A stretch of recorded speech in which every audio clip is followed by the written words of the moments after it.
droits humains à la prévention et la gestion des conflits. Il n'est pas différent en Haïti.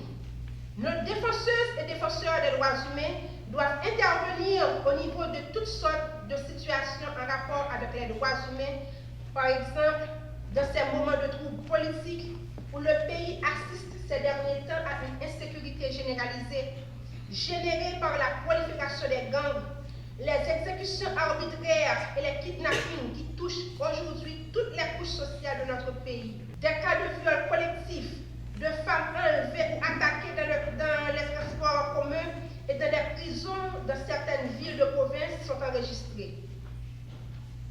À ce niveau, l'intervention des organisations de droits humains est très importante. Selon les informations, le viol est devenu une arme de contrôle sur les habitants et le corps des femmes et des filles est devenu un territoire de guerre.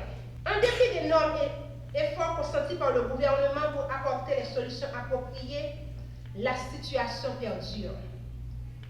Aujourd'hui, en tant que ministre à la condition féminine et aux droits des femmes, je voudrais profiter de cette tribune pour lancer un appel aux différentes organisations de défense des droits humains à jouer un rôle de médiation entre les différents acteurs concernés par la situation d'insécurité que vit le pays. Vous avez un rôle crucial à jouer dans la collaboration avec les différents organes de la société civile et institutions étatiques concernées dans le rétablissement de la paix, la promotion et la protection des droits humains en Haïti. Il est important de signaler qu'Haïti a ratifié la plupart des instruments internationaux dans le domaine de la protection des droits humains et des libertés fondamentales, à savoir le Pacte international relatif aux droits civils et politiques, ratifié en 1991, la Convention sur l'élimination de toutes les formes de discrimination à l'égard des femmes, CEDEF, ratifiée en 1981, la Convention sur les droits politiques de la femme,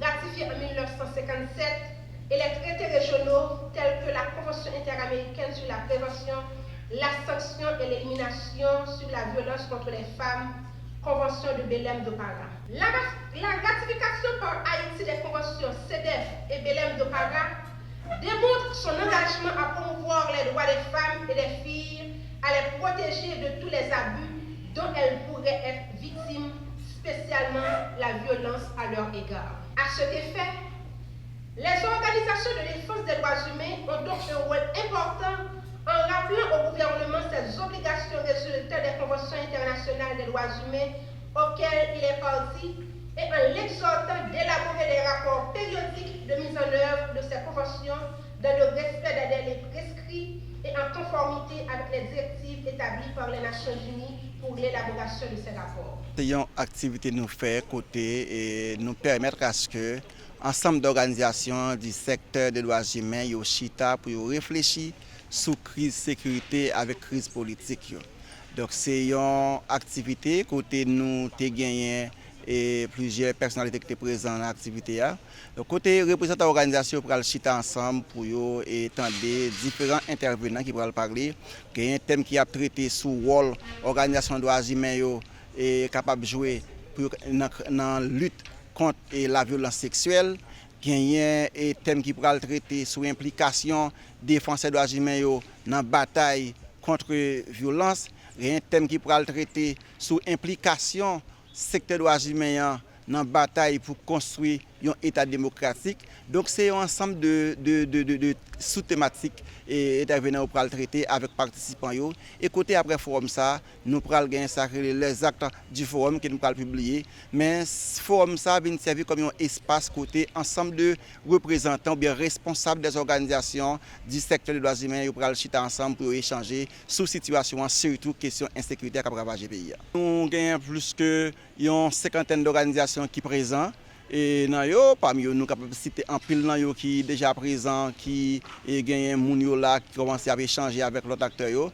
Et nous pensons que pour nous-mêmes, en termes d'effectifs, c'est une réussite. Et maintenant, nous allons regarder sur le fond et est-ce que vraiment le débat est arrivé dans la ligne côté nous souhaitons. Nous souhaitons participants finalement déterminer un plan de travail côté une bataille contre la question insécurité et contre la violence sexuelle crise politique là tout parce que j'en ai dit tout à l'heure, nous pas sans savoir qu'il y a une crise insécurité, côté il y a une crise dans le pays, il y a une insécurité, il y a une crise politique. Donc aujourd'hui, il faut gagner des organisations du secteur des droits humains qui chita ensemble, qui réfléchissent et pour garder qui ça est capable de porter comme contribution et pour permettre à ce que nous portions une solution. Au CNH, fait un rapport sorti sur cas d'homicide, côté nous dénombrer seulement 75 cas d'homicide, c'est beaucoup. C'est beaucoup. 75 cas d'homicide, c'est beaucoup. Et nous souhaitons autorités au plus haut niveau, ils prennent responsabilité. Maintenant, comme dit, dans le moment où on a parlé là, la police paraît impuissante par rapport à la situation. Et nous pour un renforcement au niveau de la PNH et nous pour des actions concrètes dans les quartiers pour qu'il y ait un apaisement qui peut être et dans les problèmes de la population lui-même n'a pas tiré.